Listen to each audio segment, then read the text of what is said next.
right, welcome back. Episode number 145. The whole crew is here. Tom Burton, Brandon Lee, Carson Heady.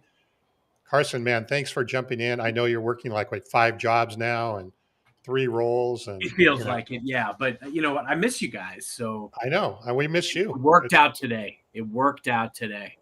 So, and Brandon, good to see you. And Jon Jumento, welcome. Thanks. Wonderful, John. Excited to have you. Yeah, so we're going to talk today. You know, Jon and I were just chatting before you guys jumped on. His whole career, what he does is federal sales, right? Well, I don't think we have tons of federal sales listeners, but as I was just saying to Jon, and I have this from personal battle scars from this, if you can sell in federal, you can sell anywhere, right? and the fundamentals and the patience, I think was the word you used, Jon, the patience that you need for federal and the fundamentals you need for federal carry over into the B2B enterprise for sure. And if you can master those and whatever, am I saying that right? Absolutely. So anyway, I think we're going to have a fun conversation, some interesting topics. But Jon, before we get into and a little bit about your background, Brandon, want to thanks Fist Bump again, as always, for sponsoring. All in the team doing a great job. Anything exciting you'd like to announce or talk about? Yeah, same old. Lots of podcasts and shows, and you know the key there is knowing that it's not just about the show; it's what you do with the content after the show, and using the show, inviting guests, and all of that. So lots of shows, lots of roundtables. The peer-to-peer roundtable discussions have been a really great way for our clients to meet their ideal customers in a non-salesy way. So yeah. We have another one. Alice and I have another one coming up. I'm just not sure when it is. Sometime late September, early October. Yeah, that roundtable discussion, which was 143, I think, or a couple episodes ago, was really, really worthwhile. I think if you haven't listened to that, take a listen to it again, because I think it is the more modern selling technique, right, of the late 2025s anyway. For sure. All right. Well, thanks again. So, Jon, tell us a little bit about you, your background, and then we'll jump in with I'm sure no shortage of questions. Absolutely. So, Tom, thank you. Brandon, Carson, thanks for having me. So, again, my name is Jon Jumento. I work for HPE Juniper Networks, and I run the Aerospace and Defense Sales team.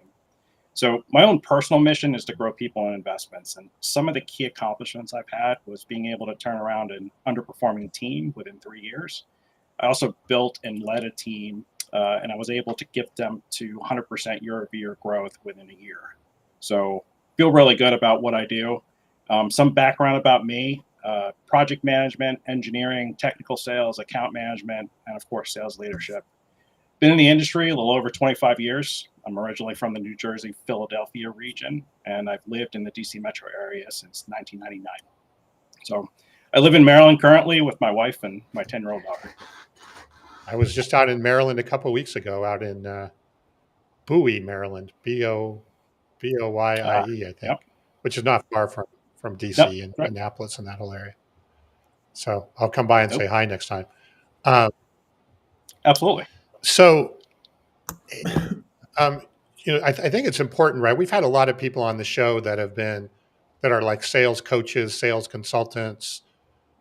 Jon is actually like Carson. He's doing the job, right? He's doing the job day in and day out and a thing. And I think that's important to point out to the listeners.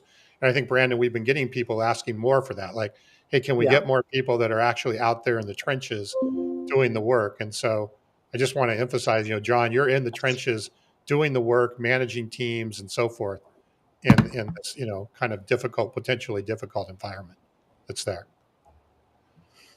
And for 25 years, so you've seen a lot of the shifts, how we've got to show up differently for buyers, how, what value equals to buyers looks different, and the tools, the technology that we have now to meaningfully engage with our buyers. So, yeah, this should be a good episode. Hey, maybe let's start with that as a question. Jon, what have you seen change the most maybe in the last 25 years? Big Obviously, you've been question. in the federal world, but what have you seen, that worked or that may have worked 10 years ago, 15 years ago, 20 years ago, but definitely doesn't work now? I've already gone off script and we're 5 minutes into the episode. Well, as I think through the time, so before I answer that question, one thing about me, so the entire 25 years, I also was part of it from different perspectives, right? I also did cover commercial verticals as well, but the reason I'm saying that is because I saw it from a project manager's perspective. I saw it as a technical engineer. I saw it as a pre-sales engineer as I was covering the federal government. And I'd say one of the biggest changes, especially with the current administration, is a lot of these federal systems integrators like the Lockheed Martins, the BAEs, the SAICs, right? They've been on long-term contracts providing solutions and advisement to the federal government. And you know what? Like, they're not going to stay in that seat for long, right? Not for 10 years, right? Some of the innovation becomes really stifling when you just rely on a couple key defense integrators. So I think the one big change I've been seeing is looking at a lot of the contracts and making room for a lot more small business, because more small business, more participation brings the type of innovation that the federal government needs to be able to support their mission. So are you saying that you're seeing more opportunity for small business to break into the federal and the government, and capitalize on some of the opportunities that may be there? Absolutely. Granted, hopefully they're not scared though, Oh, they right, are. Tom? I guarantee you they are. Yeah. That's but absolutely. As a matter of fact, the Department of Defense and Navy actually has a program that helps support a lot of small businesses get more acclimated to how they do business with the Department of Defense, because there just isn't enough solutioning and innovation that's coming in to help support what they do on a day-to-day basis. Interesting. Now, is that because the big guys, the Martin Mariettas, or I know I'm dating myself, but Lockheed Martin and all those larger companies, they just can't handle that, or they're just not innovative and they need more innovation and a broader breadth of innovation? I think it's that, the broader breadth of innovation, especially with, I mean, things have changed so much technology wise in the last 10 years. So think about governmental processes, think about systems, think about, certain standard operating procedures. All of them have to evolve. And, the current stigma is, the government's going to keep doing if it works, right? So, a lot of it's being influenced from that. And, there's been a lot more outreach to industry saying, I need your help. I need somebody to come here and help advise me, understand, you guys are the ones who are going to give us the innovation we need, to support this nation. John, a big part of leading the team is, ensuring that you can keep a steady hand on the wheel. And, there's a lot of noise. I mean, I would argue in your industry, there's a lot more noise than in most industries. And so, on a day-to-day, like, how are you as a leader? How are you as a sales leader, helping keep your team focused on what they can actually control? So I think it's exactly that. I'm constantly defining what they can control. I'm making sure that a lot of different resources are available to help them understand and have that situational awareness. And the last thing is, and I think Tom mentioned this earlier, and I like the way he said it, I sell with my team. I'm not just having conversations with them. I play an active role in their strategy to develop their customer. So I have my role, they have their role, I'm executing on their strategy. I'm part of the discussions, not just a technical stakeholder, but the various stakeholders that have to be involved to actually do a single procurement in the government. So you've moved up the ranks essentially through the technical side into more of the sales side, which Yep. has got to give you an advantage to some degree because you have that background, the technical background of the products and the technical, framework behind the products. Correct. That's why I was talking a little bit about Yeah. different perspective, right? I've definitely been on the business side long enough now to really understand, the difference in role. But you're absolutely right. A lot of it really comes down to, you're taking the solutioning, but why do they need the solutioning, right? Which is something I kind of go into in terms of, mission outcomes, because really that's what they're looking for. right? They care about the product or service we're offering, but at the end of the day, it's how is that going to help me with the outcome we're seeking? Can you tell me that? Yeah. So they don't want to just know features; they want to know outcomes that are there. Absolutely. I'm part of a nonprofit that helps military, and I had the benefit of being able to talk to the CIO of a very large military branch. And I asked her flat out, I was just kind of like, look, when you meet with somebody like me, what are you looking for? It's like, I'm looking for partnership. I'm looking for you to be researched and understand what I care about today. And I'm looking for how you problem solve against that. That's what I'm looking for, John. So when your team shows up, that's what I'm expecting the type of conversation to have. And she wasn't just talking about my account manager. She was talking about me too. So I love that call out. I mean, John, what you just said is mission critical. And I think that's where a lot of us can fall flat. The word partnership is thrown around a lot. And sometimes I think, unfortunately, sellers and organizations pay lip service to it. We throw around the word partnership, but the reality is partnership has to be earned. And I don't even like using the word, and I'll tell an executive that I don't even like using the word until we've earned the right to be a trusted partner. And to do that is exactly what you just articulated, and you heard it straight from the executive's mouth. These are things we can control. Going out and being well learned on what is transpiring in that industry or in that organization. The data is out there. Showing up well, and then uncovering like what are actual problems.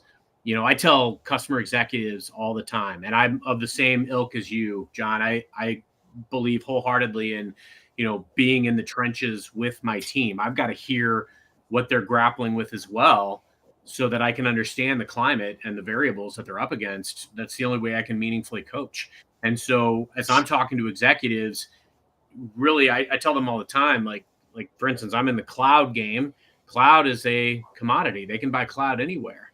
But what they can't get anywhere is my team and what my organization can do to uniquely partner. And we've got to look for those differentiating facts. We can't go toe to toe with our competition based on our competition's strength. We've got to think about the unique ways that we can earn this partnership. And man, what you said is super powerful, because those are things that we can control. And that is how you earn a partnership. Absolutely.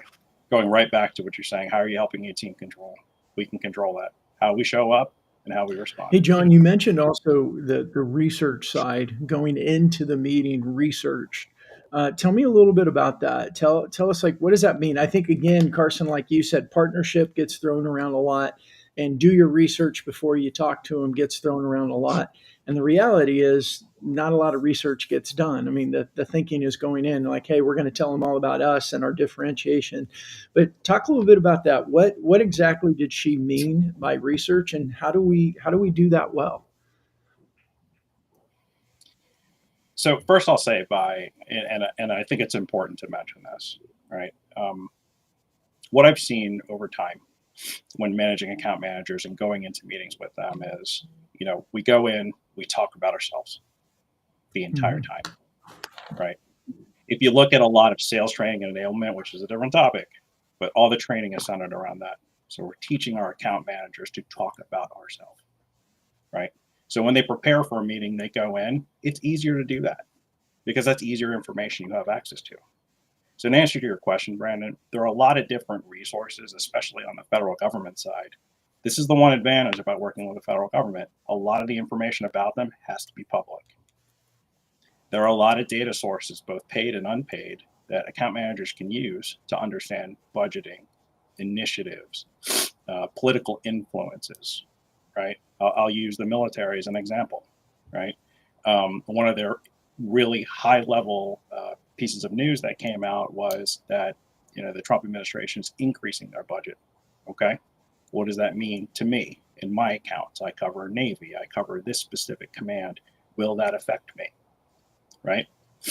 So the other part of it is, and this is something that I actually just gave a talk. I was on a panel and I talked to a lot of local sellers who are based out of here, the DC metro area. I've yet to see a customer, and I could be wrong because, as Tom said, I covered the federal government majority of my career. They are so live on social. they are talking about what they need. They are talking about what initiatives they care about. They hold events here locally more frequently than a lot of commercial companies do. And the whole point of that is to reach out to industry, tell them I need help. This is where I need help, right? So going back to the research, Brandon, if you're not there, you're not learning. If you're not learning, you can't show up intelligently in front of them to be able to say, because, I saw an account manager walk into an Army customer once, and they hold every year a really important, industry day where they come, all their project managers talk about their initiatives, vendors they've worked with in person. One of the first things I ask them is, so what do you think about what we're dealing with right now, let's just say in communications, ground to air communications? Give me a little bit about what you think about that. And I've seen time and time again, account managers stumble. So being researched is definitely of utmost importance. And there is a lot of data sources out there that you can do proactively, versus reactively. So along with a whole ecosystem around there, resellers, distributors, all these folks have different perspectives on working with these customers, and all have great feedback on learning about them. So did I hear you say, John, that, and not to go off the track on the federal side, but they are actually posting and doing things on social media that gives you insights to what they're doing or what they're looking for, in addition to Absolutely. these sort of meetups, if you want to call them, or conferences that they are doing? I assume a lot of them are local in the DC area, or are they all over the country?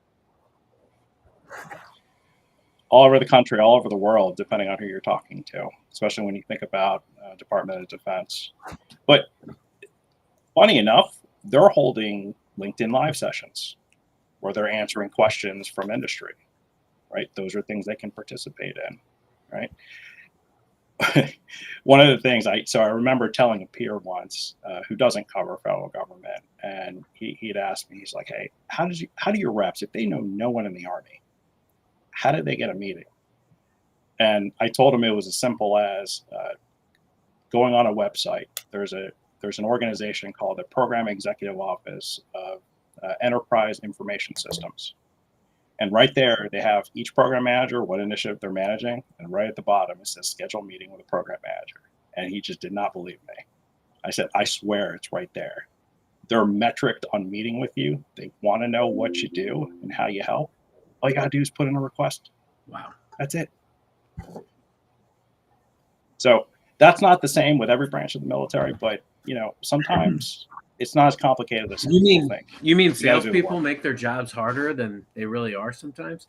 John, one of the things that I think salespeople struggle with a lot is it's the contactability piece, and then also knowing what to say when they're trying to get that meeting with the right person. So often my sellers, they get stuck. They get siloed in certain divisions of an organization, and they're not reaching all of the addressable market. Furthermore, they're often not necessarily armed with, and it's complex. There's a lot of solution areas. And so I think people get stuck. They talk about products, or they talk about something that they think is going to be a door opener, when the reality is they need to show up talking about what's of value to the potential client, not what they think is getting them paid this year. So what would you say are some of the biggest challenges that your sellers are facing, and how are you helping them combat that? So one of the biggest challenges that they're facing in terms of really understanding what a customer is doing is it has a lot more to do around how do I draw a correlation between an outcome they're seeking. So I gave the example of Army and communications, right? I mean, you're selling a piece of software, let's just say, that moves data around. How do I correlate that? Well, it's simple. You don't, right? So is that where you should be spending your time? Like, the Army is a really big place, just like any Fortune 500 company. So the way I kind of help them, Carson, is basically looking at their strategy, making sure that we're addressing, the areas that we can do the most help. Like, I keep mentioning the word help because I want to put that in their mind. You should constantly be asking yourself that question: how am I helping my customer? And if you can't answer it, you're not ready to talk to them. It's got to be outcome focused. I couldn't agree more.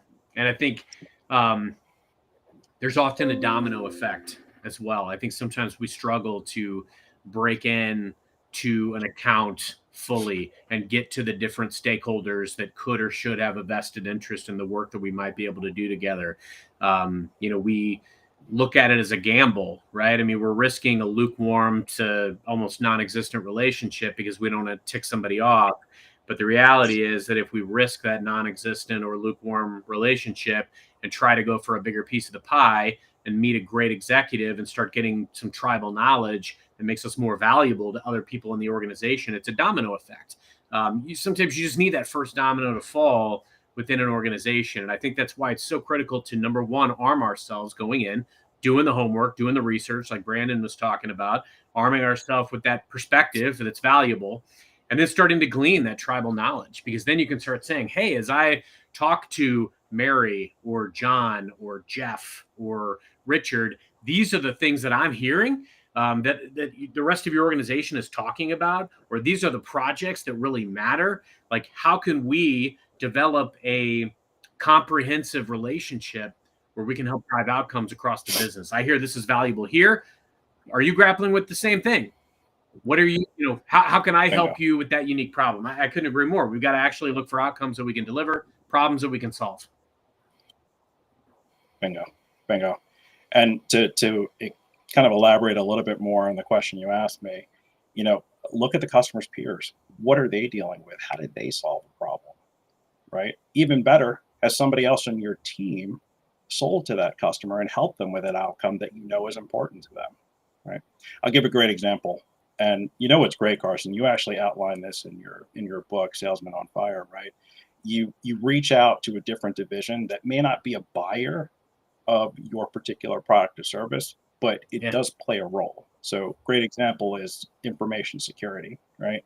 One of the things that defense contractors are dealing with right now is certain supply chain regulatory requirements that their systems need to be secure for. One of my AMs helped one of their peers with that actual regulatory requirement, and they had a successful audit. I love that. Yeah. And now that's an experience and a story that person can also take into the future of their relationship. With these experiences come wisdom. And until you try, or until you go about it a different way, get out of that comfortable way of mediocrity. It's addictive. It's alluring to go to that comfortable way of mediocrity. But once you break out of it and you do it different and you show up better for customers, man, it makes all the difference. Yeah. I'm smiling because you just reminded me of something. One of the things I like to do with some of my junior reps is I'll prospect with them. Right. I'll make a phone call, send a LinkedIn message or what have you. And this is actually a pretty funny story. He was having a lot of trouble reaching out to customers and really getting them to respond. So I suggested to him, I said, it looks like you're holding back. Like, what's really the issue? I mean, you have a lot of information here about our product, and first and foremost, nobody's going to read 2 pages worth, all right, along with all of your attachments, right? So how can you change this? So I reached out to a particular person at the same customer, and I kind of said, hey, look, how can I help? Right? Here's what I think I understand about you based on what I've read and based on what I've researched. And I basically told him, I said, don't be afraid to be wrong. Yeah. You work with a lot of these folks. Guess what will happen if you're wrong? They're going to want to correct you. If they correct you, you've got a connection now. Now you're talking. So put down the big bets. Put yourself out there. Even if you're wrong, so what? You may get a conversation out of it. Just don't be afraid to be wrong. And there's a way you can spin that into a positive as well, because one of the key elements here is to not show up like you're the expert or you're the one that's supposed to be telling them what to do. No, they're the expert. And so, but you can proactively throw things across the bow. And so I'll do something similar where I'll be like, hey, I'm going to take a proactive attempt at constructing what I think is the right agenda for our big executive meeting together, or what I think are some of the key projects and milestones that I'm hearing are of criticality here. I'm going to take a proactive stab at fleshing that out. I'm going to send it over to you. I'm going to highlight who I think are the project owners. I'm going to highlight who the project owners are on our side, because we need to make sure we have that level of alignment and mutual accountability. But I'm going to take cues from you, Mr. and Mrs. Customer. Keep me honest. If it's somebody else that owns the project, if there are people that I'm missing, or frankly, if these are things that aren't your priorities anymore, no harm, no foul. Like, let's make sure that we are holding each other accountable to this and that we're aligned and we're on the same page. Because once you get to that level of respect, mutual accountability, there are no surprises. There's no ghosting, because you're in lockstep. And if something changes, no worries. Let's focus on this other priority or whatever it is. And that's how I've seen my largest, most strategic deals happen, is that level of transparency, but also that humility. I don't need to be the expert here. In fact, I'm going to take cues from you on what's important and what's not, and we're going to move forward together. Absolutely. I think that humility is definitely something. I think in our profession, like we pride ourselves on what we know. So we go in and we give this impression of, we want to be the smarter person in the room, but in reality, I can't be doing all the talking, right? There's so much we can learn about our customer, and, let's be honest, right? Like, unless there's an emotional connection to what we're talking about and how we're helping them, decisions are based on emotions. They justify it with logic, which is what a lot of the conversation is when we come in there and we talk. So if we're missing that part, we're missing out. And candidly, we're also, one of the things we typically don't take into account, and I'm included as part of this in the very beginning, is we're asking for their time, and now we've just wasted it if we can't help them.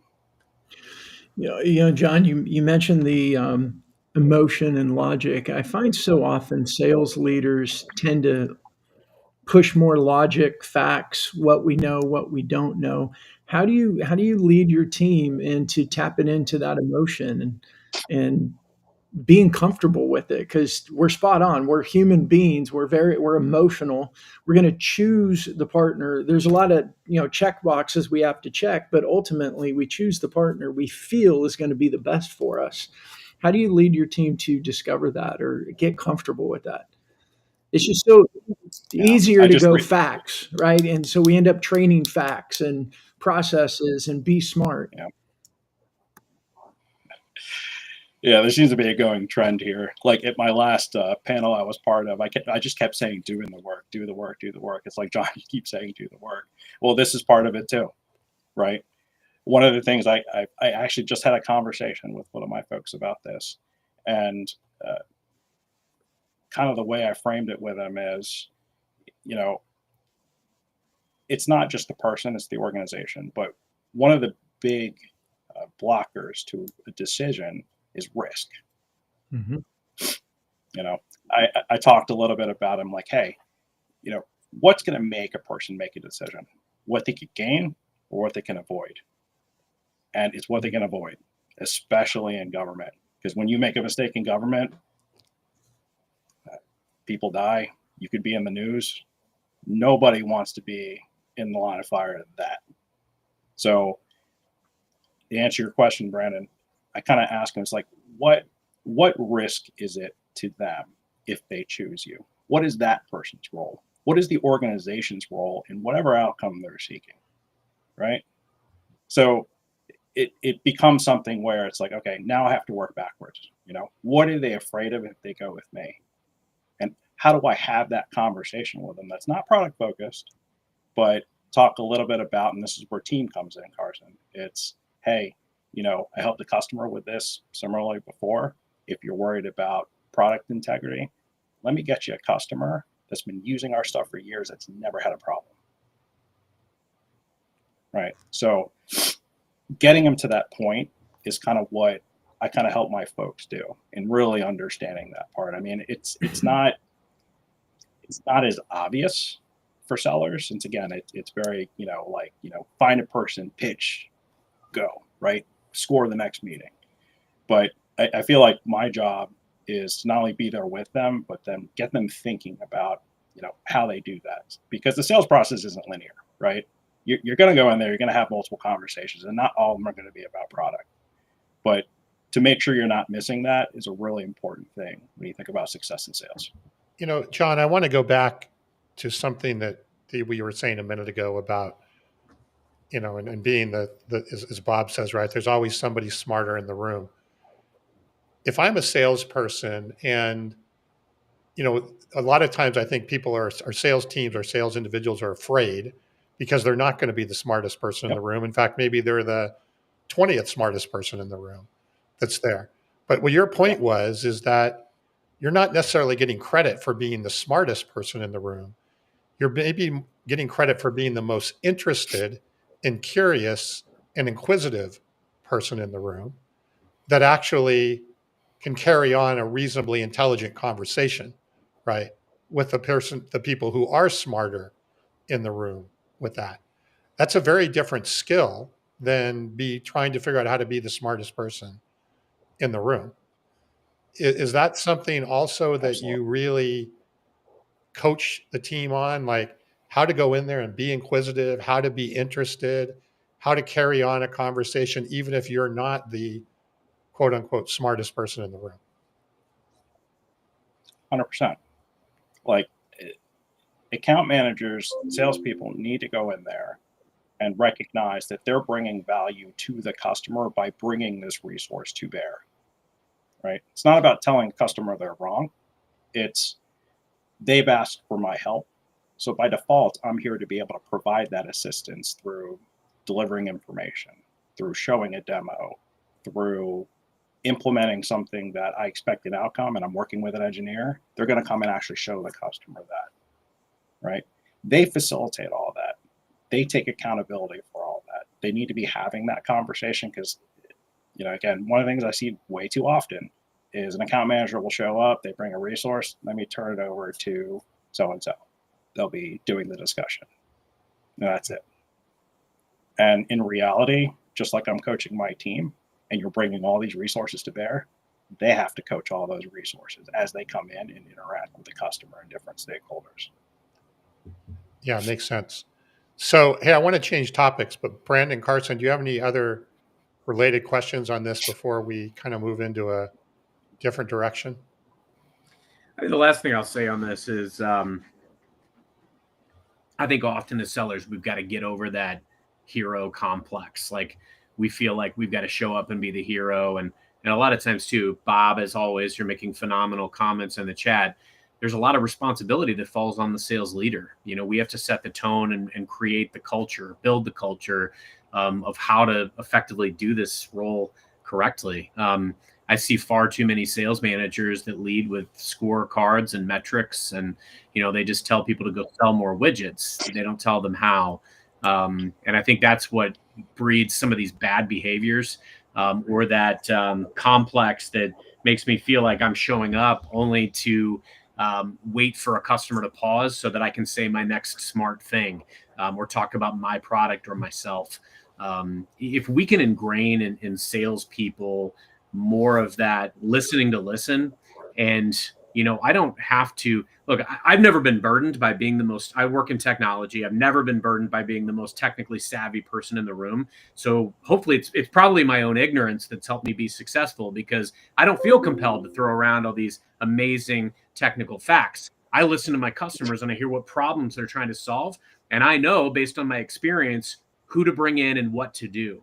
And that ultimately is what instills confidence in my customer, because whatever they say, I have a feeling I know what to do, and I can walk them through an experience that a similar customer has had, or what I've done when I've seen challenges that they've had, or other organizations. Jon, you brought this up, and I love this. Other organizations that are similar, that have had similar challenges, and get them introduced, and then get the heck out of the way and let the magic happen. Sometimes, we don't have to be the hero. We might be the catalyst for something great happening, and we've got to know our role and know our place. We don't have to be the smartest person. So, Jon, that was some of my big takeaway from what you laid out there, and I think it's critical that we as sales leaders own our part in that.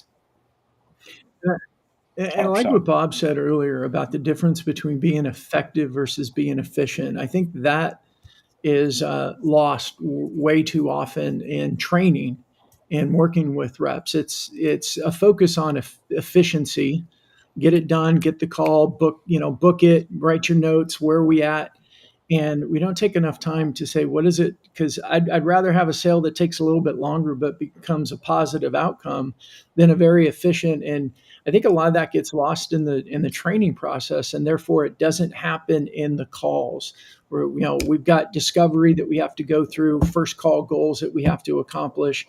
Too often salespeople focus on those. They don't take the time to ask good questions and let the conversation go where the client wants it to go. Yeah. And unfortunately, I think as sales leaders, some of us are to blame because, like Bob said, we're the ones pushing that efficiency in terms of a scorecard metric or a KPI. No, don't get us. I was asked. Correct. Don't get started on the Hey, challenge of sales managers. So I was asked by a junior account manager. So I like to do a lot of informal mentoring conversations. And, one question he asked me was just kind of like, you seem to know a lot here. Why don't you just cover a territory?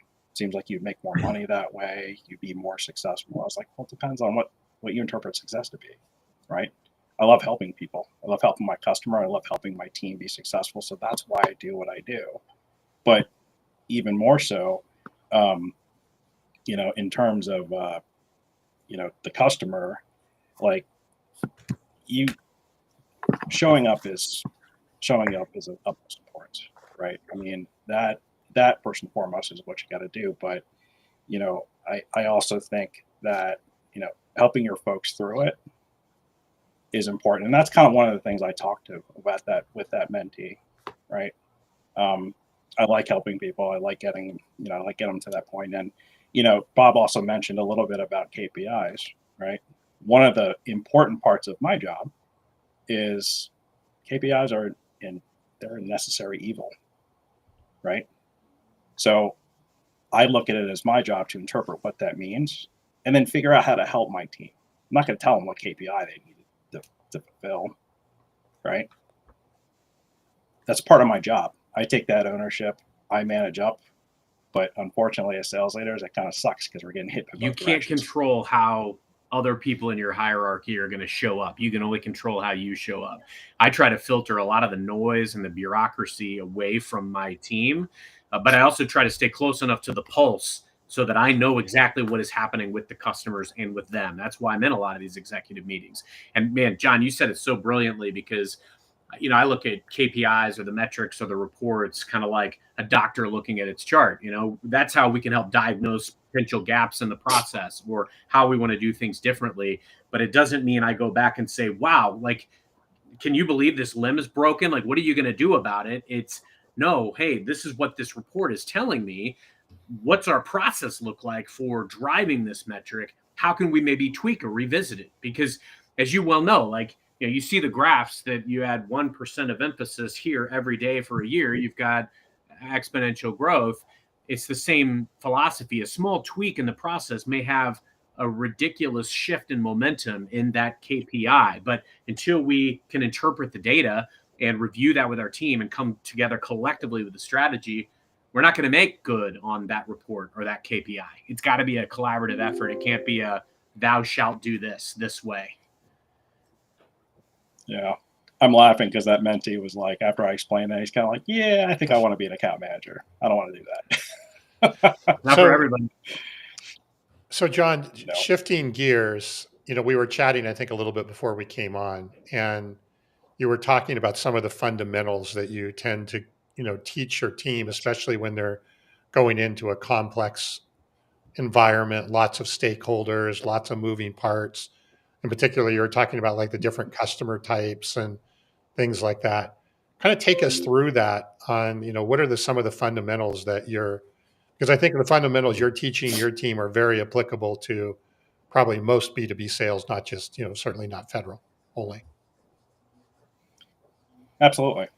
I mean, one of the things I ask my sellers is, after they go through a strategy walkthrough of, say, an account they're looking to cover, right? One of the first things I lead with is, hey, walk me through a little bit. When a customer says, okay, ready, go, I'm ready to buy, right? Do you understand their business enough to understand how they purchased this, right? And I need detail. And if they don't have that detail, navigating that complexity is what I feel my job is, but also the account manager's job in order to set the right expectations around the business. If you're not doing that, you're rolling the dice. And that doesn't matter if I'm covering federal government or I'm covering B2B enterprise. It's the same thing. Different people, different motivations. Being able to articulate exactly, hey, I go to so-and-so for approval for budget.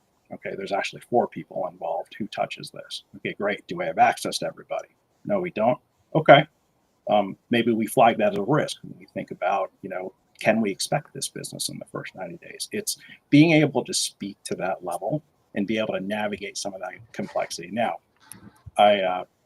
funny story, I won't mention the customer, but I worked with a peer of mine who managed an account manager who covered a government entity, and they had this procurement system that an end user would put it into, and then it would basically just spit out approvals to whoever was involved. This system pinged 20 people to actually put signatures down in order for an approval to actually go to the contracting department to put out the bid to then award a purchase order. 20. This is why we're afraid of federal. She didn't do the work. Yeah. If she didn't know the customer and understand how they buy and understand that system and work with resellers who are at the front of that, because we have to work with resellers to resell to the government based on contracts. She would have not known that. She wouldn't have been able to set the right expectations around the business. Good news or bad news? Yeah. So are you talked about some of the fundamentals of patience and so forth, but you'd also mentioned some different buyer types that you I think it was different people. What were those different roles and areas that you kind of give those foundational elements to with your team? Sure. Well, I mentioned one, and I'll bring this up because this is definitely something that's under the magnifying glass in federal government. It's information security, right? A lot of the regulatory, things that are coming down from presidential mandates are now hitting, these information security organizations within some of the larger, and they have to enforce it, right? I'm not going in there. I'm not having a product pitch. I'll give the same example I gave Carson earlier. I go in there, I work with my team. Okay, if we can get a meeting with this stakeholder here in information security, they're concerned with our vendor because it's not made here in the US. Okay, let's find all the information we need to. Let's go have that conversation, right? If they need further validation, let's figure out what validation they need. Let's go grab that information. Let's have the next meeting with it, right? It's really understanding how we take that next step to remove some of the roadblocks, because in reality, organizations like that are part of the buy cycle, all of them play some type of influence in it, right? So another great example is the contracting officer or the contracting office. So every time an end user says, okay, I'm ready to buy, they have to work with a contracting office where they go to resellers who have a contract vehicle who they can buy from, right? Now, one of the mistakes I made early on in my career is, okay, I'm not getting information. Let me go talk to the end user. End user doesn't know anything about what's being bought over there or what the process is, right? Separation of church and state is on purpose. It's so they can't do that, right? So fundamentally understanding that is a really important thing. And knowing that the contracting officer, their job is just to go through the acquisition process. They have no investment in what the outcome will be, what the product does. They could care less. Their job is to get it out the door. So you need to figure out what they care about. And what they care about is saving money for federal government.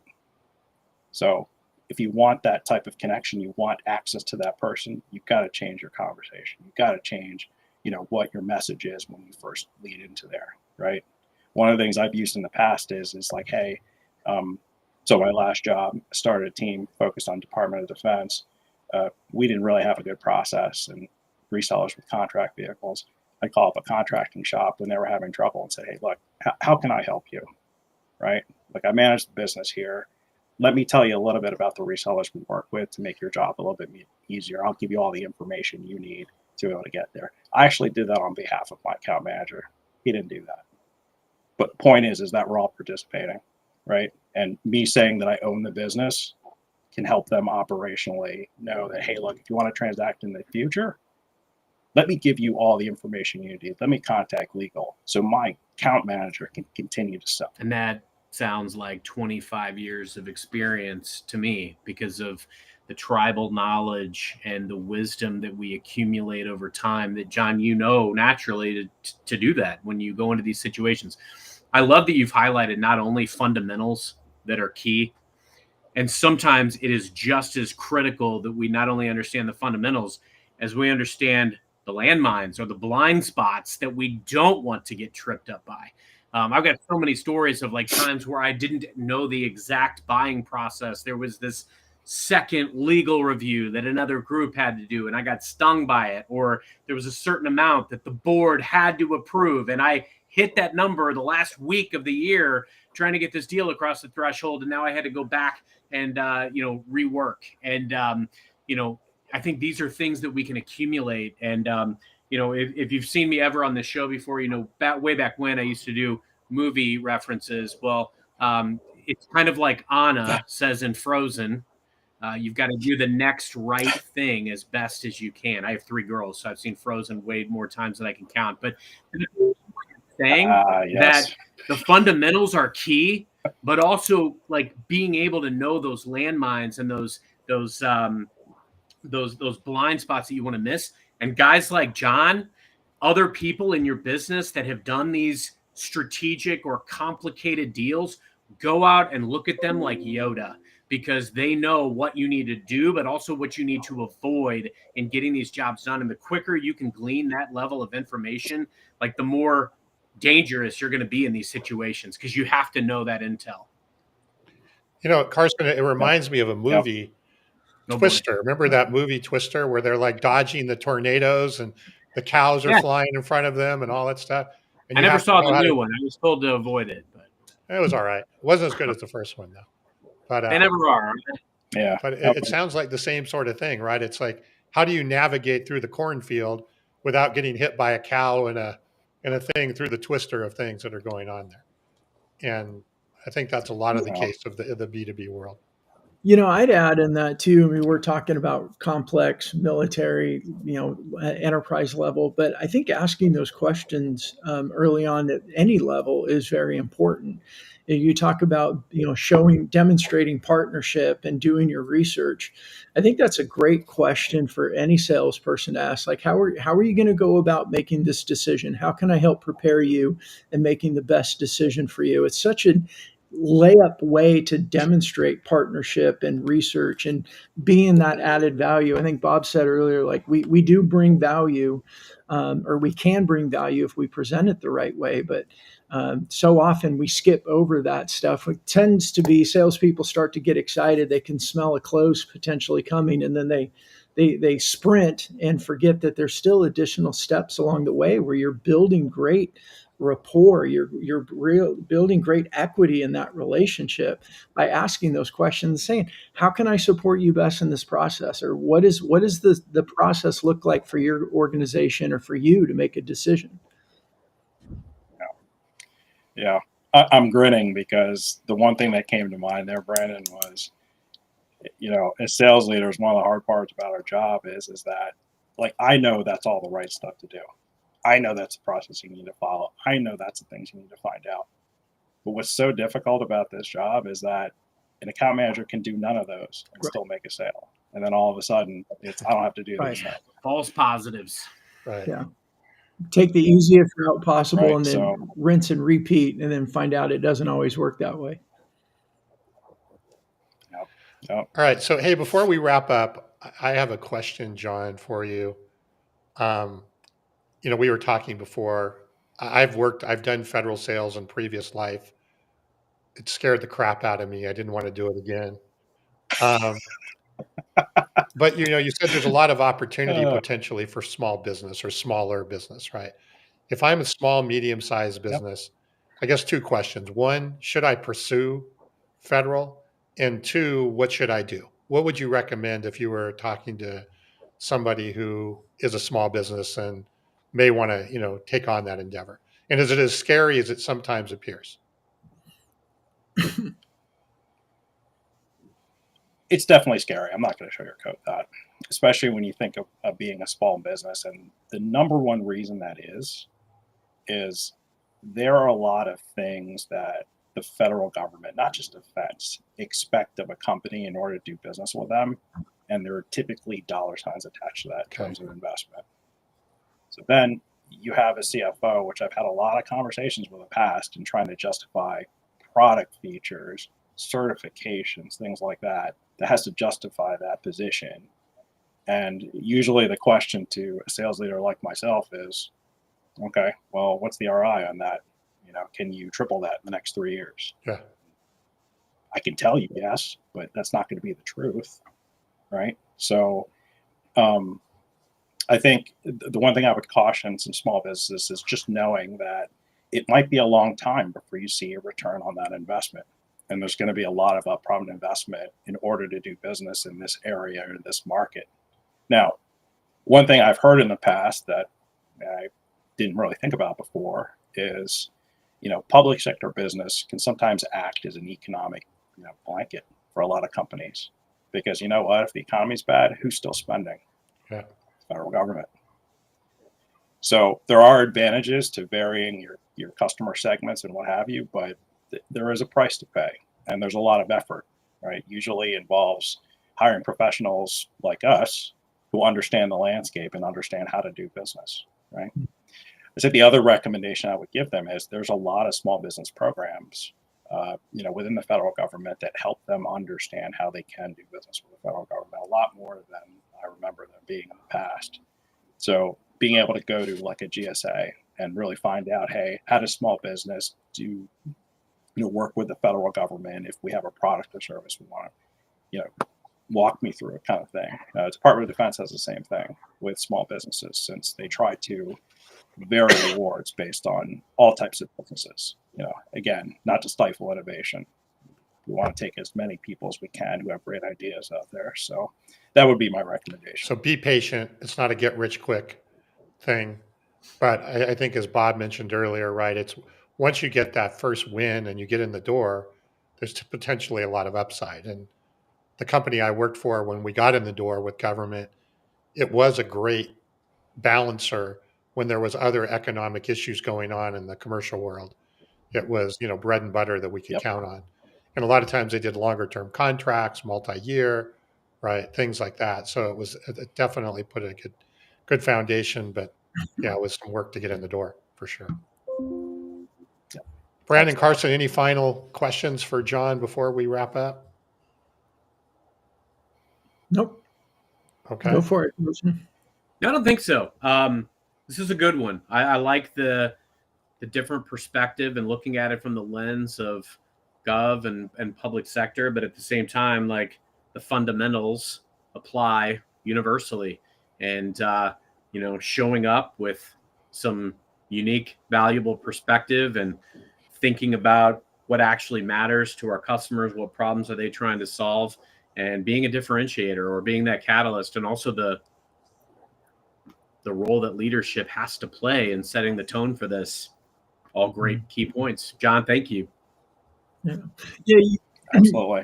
Thank you for having me, guys. As we wrap up, this conversation could have been on any sector. We talked a lot about the fundamentals. I feel like a lot of our shows, we get back to those fundamentals. And I think the reality is that too often the fundamentals just get skipped over. Yeah. Like, I go back to Phil Jackson, the Zen master. And one of my favorite books is 11 Rings. And he talks about his championships with the Bulls and the Lakers. And whether it was a win or a loss, he would say, chop wood, carry water. You got to get back to the fundamentals and doing the basics. And, whether, wherever you are in your sales year or sales cycle or whatever happened yesterday, you got to get up and do the next right thing as best as you can. Jon, was there anything else that, maybe philosophies or things that you're working on with your team that you wanted to get to today, maybe, but we didn't quite get the time to touch on? I think I covered the big things, right? I mean, if I were to kind of summarize that, it's this could sound funny, but it's just really basic, right? And this is something I instill in my team all the time. It's come from a position of help. Every conversation you have, any interaction, every value you want to perceive to your customer, come from help. And then the other thing is, be where your customer is. One of my favorite sales professionals, Jeffrey Gitomer, says that in his Red Book of Selling. And it sounds so fundamental, but it's the truth. And there's so much opportunity to get in front of this customer because they make themselves available. So there really is no excuse. I think there's a third one, Brandon, which is your favorite first principle, which is, move slow to go fast. I think if you combine that one with the two that Jon just meant there, you've kind of got the key first principles for successful selling here. So, yeah, well done. All right. Well, Jon, if somebody wants to connect with you, LinkedIn the place to go, or okay, Absolutely. great. We'll connect with Jon. I could send you a connection earlier. So, thank you again. Appreciate it. Great insights, Carson. Great to have you back. Good to be back. I've been trying to end the episodes on my own the last couple of weeks, and You've done fine, Tom. It's been a bit of a train wreck. So anyway, go ahead and wrap us up. I'm glad to get us back in the station. Good to see everybody. Jon, thank you for an awesome episode. Bob, Klaus, thanks for being on and commenting. And for everybody else out there, until next time, happy modern selling. Thanks, everyone.